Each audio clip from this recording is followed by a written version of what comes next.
ভারতের পশ্চিমবঙ্গ নির্বাচনে কে জয়ী হলো তার উপরে দুদেশের সম্পর্কের উপর কোনো প্রভাব পড়বে না বলে জানিয়েছেন প্রধানমন্ত্রীর তথ্য ও সম্প্রচার উপদেষ্টা ডাক্তার জাহিদুর রহমান। দেশের স্থানীয় সরকার নির্বাচন আয়োজনের সময়সীমা সম্পর্কে তিনি জানিয়েছেন, চলতি বছরের শেষ দিকে ধাপে ধাপে নির্বাচন প্রক্রিয়া শুরু হতে পারে। আর জ্বালানি ও খনিজ সম্পদ মন্ত্রী ইকবাল হাসান মাহমুদ টুকু জানিয়েছেন, দেশে কোনো লোডশেডিং নেই।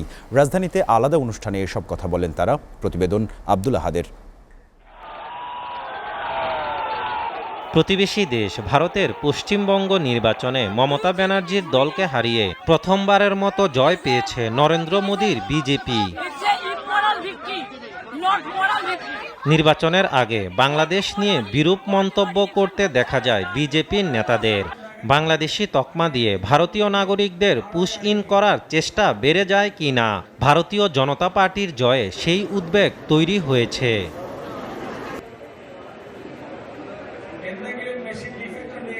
তবে প্রধানমন্ত্রীর তথ্য ও সম্প্রচার উপদেষ্টা ডাক্তার জাহিদুর রহমান বলেন, পশ্চিমবঙ্গে ক্ষমতায় যেই আসুক না কেন সম্পর্কে কোনো প্রভাব পড়বে না। ভারতের অভ্যন্তরীণ রাজ্যগুলোর মধ্যে জনগণ যাদেরকে নির্বাচিত করবে, হ্যাঁ, আমরা যেহেতু আমাদের একদম নেইবারিং এবং আমাদের সবচেয়ে লম্বা সীমান্ত এই রাজ্যের সাথে আমাদের এই সম্পর্ক ইন্টারাকশন এটা কন্টিনিউ করবে। কিন্তু আমরা যেটা বলতে চাই, ভারত অ্যাজ এ স্টেট, পুরো রাষ্ট্র হিসাবে বাংলাদেশের সাথে তার যে সৌহার্দ্যপূর্ণ সম্পর্ক, আমাদের যে ইন্টারাকশন, আমাদের পারস্পরিক বেনিফিটের যে সম্পর্ক, সেটা কোনো ক্ষেত্রে বাধাগ্রস্ত হবে না।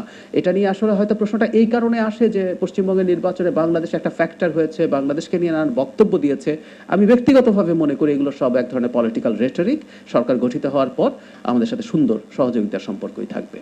এদিকে ডিসি সম্মেলন থেকে বেরিয়ে সংবাদ সম্মেলনে জ্বালানি মন্ত্রী জানান, যারা তেলের কৃত্রিম সংকট তৈরি করেছে তাদের চিহ্নিত করে শীঘ্রই ব্যবস্থা নেওয়া হবে।